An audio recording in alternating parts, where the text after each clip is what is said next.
ಅಧ್ಯಾಯ 8. ಕೇಡು ಮಾಡಿಕೊಂಡೀಯಾ. ಇಸ್ರಾಯೇಲೇ, ನೀನು ನಿನ್ನ ಬೆಂಬಲವಾದ ನನಗೆ ತಿರುಗಿ ಬಿದ್ದಿದ್ದರಿಂದ ನಾಶವಾಗಿದ್ದಿ. ಹೋಶೇಯ 13ನೇ ಅಧ್ಯಾಯ 9ನೇ ವಾಕ್ಯ. ಕೇಡು ಮಾಡಿಕೊಳ್ಳುವ ಮನುಷ್ಯರನ್ನು ಕರ್ತನು ಎಚ್ಚರಿಸಿ, ನನ್ನ ಬಳಿಯಲ್ಲಿ ನಿನಗೆ ಸಹಾಯ ಉಂಟು, ಆದುದರಿಂದ ನೀನು ನಿನಗೆ ಕೇಡು ಮಾಡಿಕೊಳ್ಳಬೇಡ ಎಂದು ಪ್ರೀತಿಯಿಂದ ಕರೆಯುತ್ತಾನೆ. ತನಗೆ ತಾನೇ ಕೇಡು ಮಾಡಿಕೊಳ್ಳುವ ಮನುಷ್ಯನು ಆ ಕೇಡು ಗಂಡಾಂತರಗಳಿಂದ ತಪ್ಪಿಸಿಕೊಳ್ಳಲಾಗದೆ ಪರಿತಪಿಸುವನು. ಕೇಡುಗಳನ್ನುಂಟು ಮಾಡುವ ಕೆಟ್ಟ ಅಭ್ಯಾಸಗಳು ಅವನನ್ನು ಇನ್ನೂ ಹೊಲಸಾದ ಕೆಸರಿನ ಕಡೆಗೆ ಎಳೆದುಕೊಂಡು ಹೋಗುವವು. ಮಾನವನು ತನಗೆ ತಾನೇ ಸಹಾಯ ಮಾಡಿಕೊಳ್ಳಲಾರದೆ ತಡವರಿಸುತ್ತಾನೆ. ತನ್ನನ್ನು ತಾನೇ ಬಿಡಿಸಿಕೊಳ್ಳುವ ಮಾರ್ಗವು ತಿಳಿಯದೆ ತವಕಿಸುತ್ತಾನೆ. ಅಲೆಗಳಂತೆ ಅಪ್ಪಳಿಸುತ್ತಿರುವ ಹೃದಯಕ್ಕೆ ಸಮಾಧಾನವನ್ನುಂಟು ಮಾಡಲಾಗದೆ ತತ್ತರಿಸುತ್ತಾನೆ.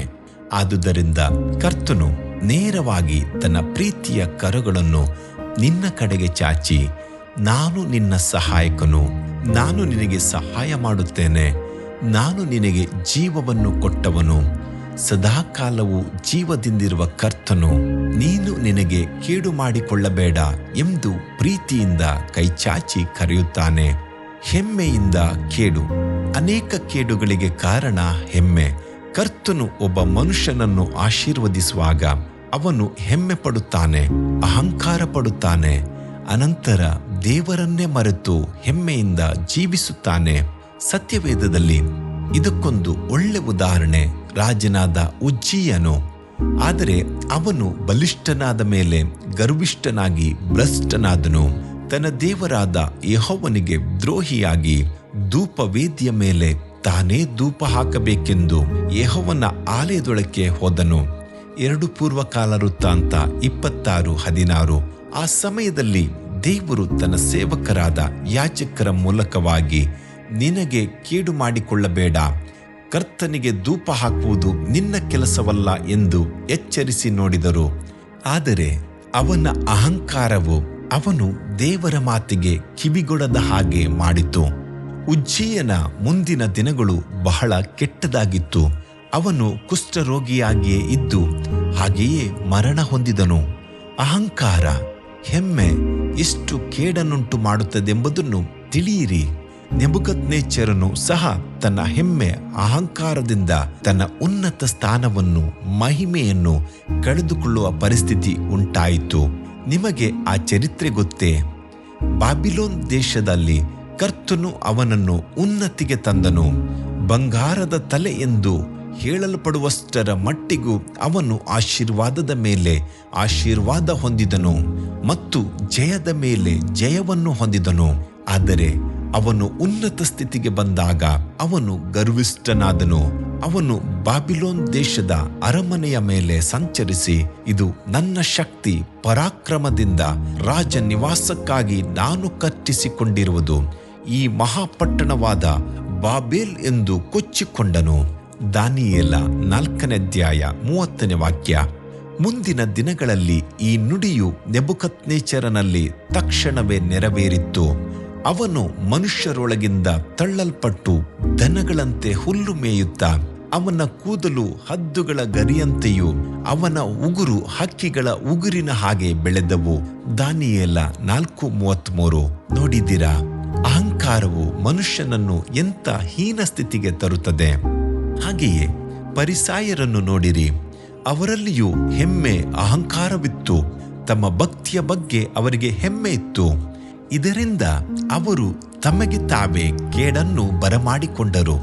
ಸತ್ಯವೇದವು ಹೇಳುತ್ತದೆ, ಫರಿಸಾಯರು, ಧರ್ಮೋಪದೇಶಕರು ಅವನಿಂದ ದೀಕ್ಷಾಸ್ನಾನ ಮಾಡಿಸಿಕೊಳ್ಳದೆ ಹೋಗಿದ್ದರಲ್ಲಿ ತಮ್ಮ ವಿಷಯವಾಗಿ ದೇವರ ಸಂಕಲ್ಪವನ್ನು ನಿರಾಕರಿಸಿದರು. ಲೂಕ 7ನೇ ಅಧ್ಯಾಯ 30ನೇ ವಾಕ್ಯ. ತಮಗೆ ಕೇಡು ಮಾಡಿಕೊಂಡರು ಎಂಬ ಮಾತನ್ನು ಯೋಚಿಸಿರಿ. ಈಗಲೂ ದೀಕ್ಷಾಸ್ನಾನಕ್ಕೆ ವಿರೋಧವಾಗಿ ಅನೇಕರು ವಾಗ್ವಾದಗಳನ್ನು ಮಾಡುತ್ತಾರೆ. ಕ್ರಿಸ್ತನನ್ನು ಬಿಟ್ಟು ತಮ್ಮನ್ನು ತಾವೇ ಜ್ಞಾನಿಗಳೆಂದು ನೆನೆಸಿ ಕ್ರಿಸ್ತನನ್ನು ಹಿಂಬಾಲಿಸಲು ಮರೆತು ಹೋಗುತ್ತಾರೆ. ಇಂಥವರು ತಮ್ಮ ಅಹಂಕಾರದಿಂದ ತಮಗೆ ಕೇಡು ಮಾಡಿಕೊಳ್ಳುತ್ತಾರೆ. ದೀಕ್ಷಾಸ್ನಾನ ತೆಗೆದುಕೊಳ್ಳುವುದು ಕುತರ್ಕ ವಾಗ್ವಾದಗಳನ್ನು ಮಾಡುವುದಲ್ಲ, ಅದು ದೇವರಿಗೆ ವಿಧೇಯರಾಗುವುದಕ್ಕಾಗಿ. ಬಾಯಿ ಮಾತುಗಳಿಂದ ಕೇಡು. ಕೆಲವರು ತಮ್ಮ ಮಾತುಗಳಿಂದ ಕರ್ತನನ್ನು ದುಃಖಪಡಿಸುತ್ತಾರೆ. ಅಧಿಕವಾದ ಮಾತುಗಳಿಂದ ಪಾಪ ಹೆಚ್ಚುತ್ತದೆಂದು ಸತ್ಯವೇದವು ಹೇಳುತ್ತದೆ ಹಾಗೂ ಎಚ್ಚರಿಸುತ್ತದೆ. ಒಬ್ಬನು ತನ್ನ ಬಾಯಿಯನ್ನು ಹತೋಟಿಯಲ್ಲಿಟ್ಟುಕೊಳ್ಳದಿದ್ದರೆ ಅನೇಕ ಕಷ್ಟಗಳಿಗೆ ಸಿಕ್ಕಿ ಹಾಕಿಕೊಳ್ಳುತ್ತಾನೆ. ತನ್ನ ಬಾಯನ್ನು ಹತೋಟಿಯಲ್ಲಿಟ್ಟುಕೊಳ್ಳುವುದಾದರೆ ಅನೇಕ ಕಷ್ಟಗಳಿಂದ ತಪ್ಪಿಸಿಕೊಳ್ಳುವನು. ಮೂರ್ಖತನದಿಂದ ಮಾತಾಡುವವರನ್ನು ನೋಡಿ ಜ್ಞಾನಿಯಾದ ಸೊಲೊಮೋನನು ಹೀಗನ್ನುತ್ತಾನೆ, ಜ್ಞಾನಹೀನನಿಗೆ ಬಾಯಿ ನಾಶ, ತುಟಿಗಳು ಪಾಶ. ಜ್ಞಾನೋಕ್ತಿ 18:7. ನನಗೆ ಒಬ್ಬ ಸಹೋದರಿಯು ಗೊತ್ತು. ಕರ್ತನು ಅವರನ್ನು ಆಶೀರ್ವದಿಸಿ ಉನ್ನತಿಗೆ ತಂದನು. ಒಳ್ಳೆ ವಿದ್ಯಾವಂತೆ, ಒಳ್ಳೆ ಗಂಡನು, ಮಕ್ಕಳನ್ನು ಕೊಟ್ಟನು. ಆದರೆ ಅವರು ತಮ್ಮ ಜೀವನದಲ್ಲಿ ತೃಪ್ತಿ ಹೊಂದದೆ ಯಾವಾಗಲೂ ಆತ್ಮಹತ್ಯೆ ಮಾಡಿಕೊಳ್ಳುತ್ತೇನೆ ಎಂದು ಹೇಳುತ್ತಿದ್ದರು. ಈ ಮಾತುಗಳನ್ನು ಸೈತಾನನು ಹಿಡಿದುಕೊಂಡನು. ನೀನು ಆತ್ಮಹತ್ಯೆ ಮಾಡಿಕೊಳ್ಳುತ್ತೇನೆ ಎನ್ನುತ್ತೀಯಲ್ಲ, ಮಾಡಿಕೋ ಎಂದು ಅವಳನ್ನು ಉತ್ತೇಜಿಸುತ್ತಿದ್ದನು. ಈ ಸಮಯದಲ್ಲಿ ಅವರ ಜೀವನದಲ್ಲಿ ಚಿಕ್ಕ ಚಿಕ್ಕ ಸಮಸ್ಯೆಗಳನ್ನು ದೊಡ್ಡದು ಮಾಡಿಕೊಂಡು ಇದಕ್ಕೆಲ್ಲ ಆತ್ಮಹತ್ಯೆಯೇ ಸರಿಯಾದದ್ದು ಎಂದುಕೊಂಡು ಸೀಮೆ ಎಣ್ಣೆ ಸುರಿದು ಬೆಂಕಿ ಹಚ್ಚಿಕೊಂಡರು. ನಮ್ಮ ಬಾಯಿ ಮಾತುಗಳ ಕುರಿತು ನಾವು ಯಾವಾಗಲೂ ಎಚ್ಚರಿಕೆಯಾಗಿರಬೇಕು.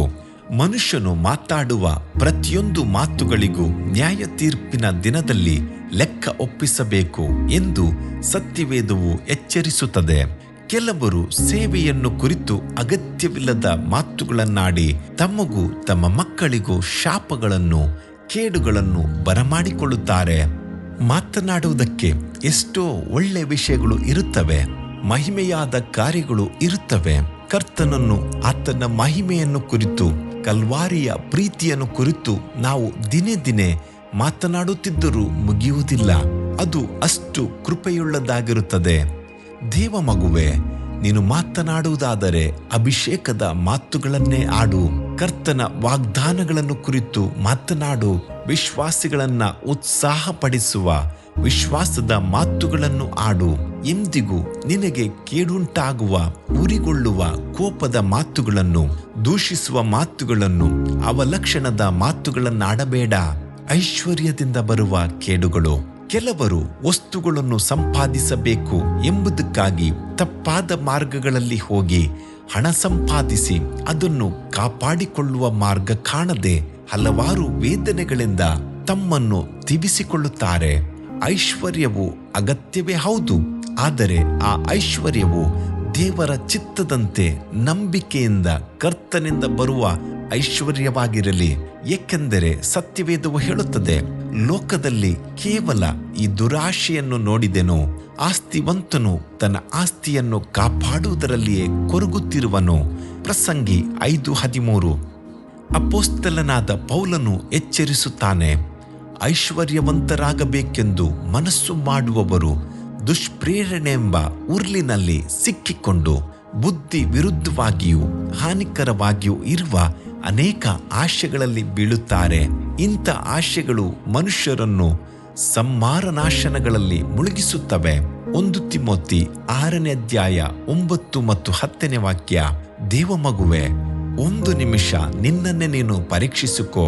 ನಿನಗೆ ನೀನೇ ಕೇಡು ಮಾಡಿಕೊಳ್ಳಬೇಡ. ಕರ್ತನನ್ನು ಬಿಟ್ಟು ದೂರವಾಗಿ ನಿಂತುಕೊಂಡಿರುವೆಯಾ? ಕರ್ತನು ಪ್ರೀತಿಯಿಂದ ನನ್ನ ಬಳಿಯಲ್ಲಿ ನಿನಗೆ ಸಹಾಯ ಉಂಟು, ಬಾ ಎಂದು ಕರೆಯುತ್ತಿದ್ದಾನೆ. ಕರ್ತನ ಕಡೆಗೆ ತಿರುಗಿಕೊಂಡು ಬಾ.